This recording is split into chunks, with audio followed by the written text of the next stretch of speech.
En Uruguay hay prejuicios reales en la selección laboral, pero no siempre aparecen de forma explícita.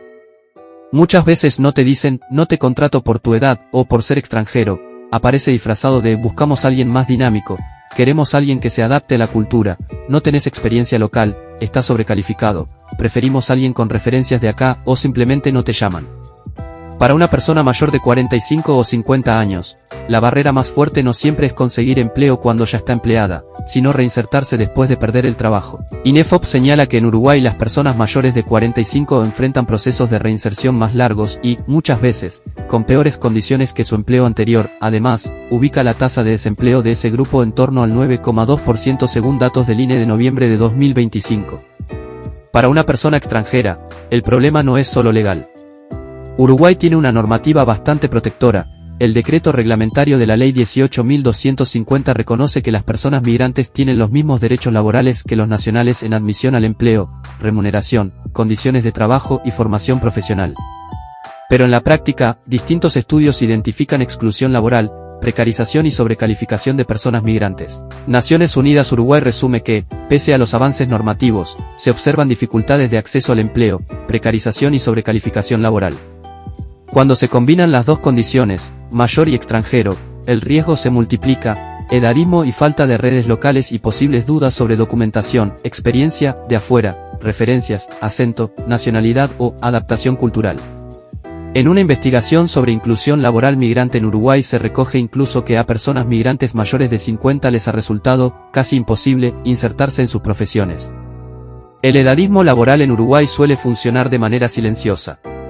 No siempre aparece como máximo 35 años en el aviso, aunque eso también ha ocurrido históricamente.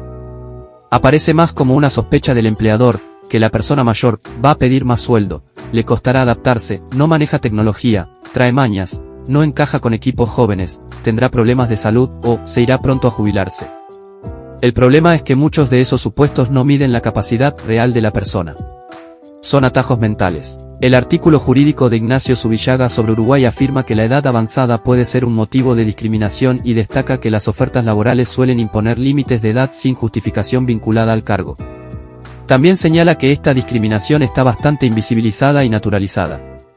El impacto concreto es fuerte, según el observador, aunque el desempleo de mayores de 45 no siempre luce peor que el promedio, la búsqueda puede extenderse a un año o más, mientras que una persona joven puede demorar en promedio unos 6 meses en volver a trabajar. Además, especialistas señalan que el edadismo limita oportunidades aun cuando esas personas todavía no llegaron a la edad jubilatoria ni tienen los años de aportes necesarios.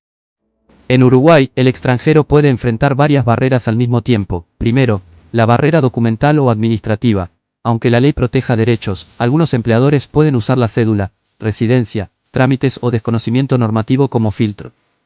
El estudio de OMIF/FCS Udelar sobre inmigración y mercado laboral identifica como práctica discriminatoria de entrada que empleadores planteen a migrantes que, sin cédula, no hay trabajo formal. Segundo, la barrera de experiencia local. Una persona puede tener años de experiencia en su país, pero el empleador la rebaja porque no conoce el mercado uruguayo. Esto empuja a migrantes calificados a aceptar trabajos por debajo de su formación. El mismo estudio encontró que los migrantes recientes tienen menores oportunidades de estar ocupados, mayor riesgo de estar sobreeducados para sus puestos y peores remuneraciones que nativos comparables por características sociodemográficas, sector, horas y antigüedad. Tercero, la barrera del trato dentro del empleo. El problema no termina al ser contratado. Trabajadores migrantes reportan asignación diferencial de turnos, más festivos, tardes o noches, falta de pago adecuado, errores recurrentes en liquidaciones y despidos tras periodos de prueba. Es importante no simplificar. No es lo mismo ser extranjero argentino con red profesional y credenciales reconocibles que ser migrante reciente de un país con menos prestigio social, sin contactos, con urgencia económica o en sectores de baja remuneración.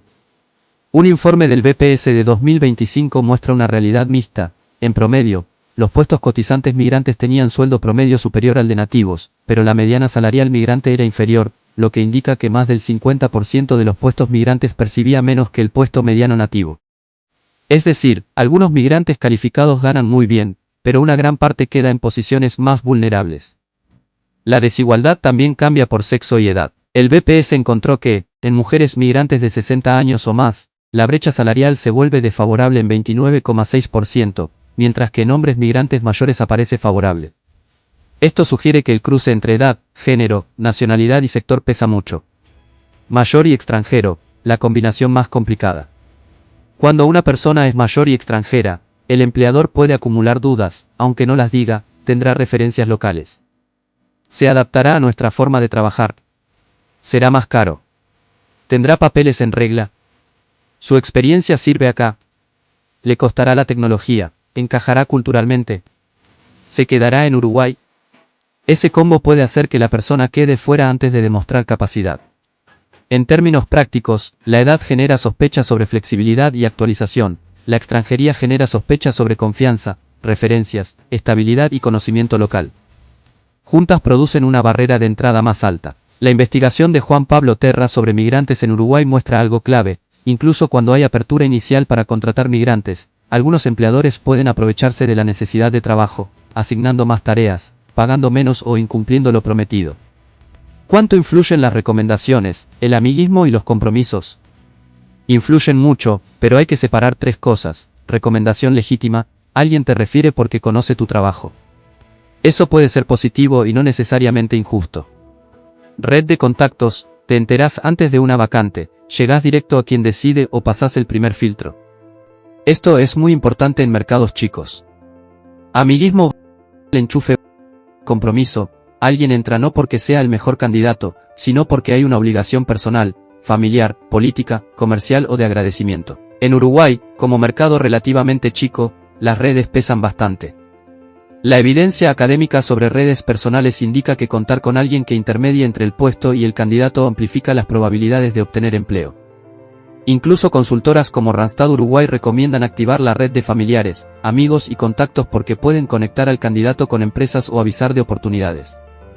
Para migrantes, esto pesa todavía más. El estudio de OMIF/FCS Udelar identifica que, para algunos trabajadores migrantes, los lazos con otros migrantes y las redes personales aparecen como el único canal exitoso para encontrar empleo. Y otra investigación recoge que organizaciones de apoyo terminan funcionando como garantes o referentes cuando se piden recomendaciones para contratar migrantes. En el sector público, Uruguay ha intentado reducir el amiguismo con sistemas formales como Uruguay Concursa, creado para centralizar llamados y promover transparencia e igualdad de oportunidades. La ONSC señala que el sistema es obligatorio y unificado para la administración central y que busca asegurar mérito e igualdad en el ingreso al Estado, pero en el sector privado, especialmente en empresas chicas, comercios, servicios y puestos operativos, el peso de «conozco a alguien» puede ser determinante. El problema más profundo: la selección no siempre mide capacidad. Muchas selecciones laborales dicen buscar mérito, pero en la práctica filtran por señales indirectas: edad, presencia, acento, barrio, nacionalidad, universidad, conocidos, disponibilidad absoluta, actitud joven, referencias locales o cercanía cultural. Eso perjudica especialmente a personas mayores que perdieron empleo y buscan reinsertarse, migrantes con experiencia fuera de Uruguay, migrantes mayores sin red local, mujeres migrantes mayores, personas sobrecalificadas que aceptan trabajos menores, personas que no tienen quien las recomiende. La paradoja es que Uruguay necesita aprovechar talento senior inmigrante. INEFOP reconoce que el envejecimiento de la población y los cambios del mercado laboral hacen necesario diseñar políticas y programas para mejorar la empleabilidad de personas mayores de 45. También el Plan Nacional de Integración para Personas Migrantes 2023 a 2024 incluye como objetivo generar condiciones para la inserción laboral de migrantes, refugiados y solicitantes de refugio, con igualdad de oportunidades y enfoque de derechos humanos. Conclusión clara. Sí, en Uruguay existen barreras importantes para conseguir empleo si sos mayor, si sos extranjero, y más todavía si cumplís ambas condiciones.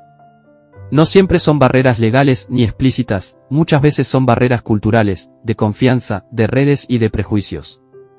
Las recomendaciones influyen mucho porque reducen la incertidumbre del empleador. El problema es que, cuando la recomendación sustituye una evaluación justa, se transforma en amiguismo. Y cuando el acceso al empleo depende demasiado de contactos, quedan afuera justamente quienes más necesitan una oportunidad: migrantes recién llegados, personas mayores desplazadas del mercado y quienes no tienen capital social local. La frase más precisa sería: en Uruguay el mérito importa, pero muchas veces no alcanza si no viene acompañado de red, confianza local y señales de encaje. Para mayores y extranjeros, esa exigencia extra puede volverse una forma silenciosa de exclusión.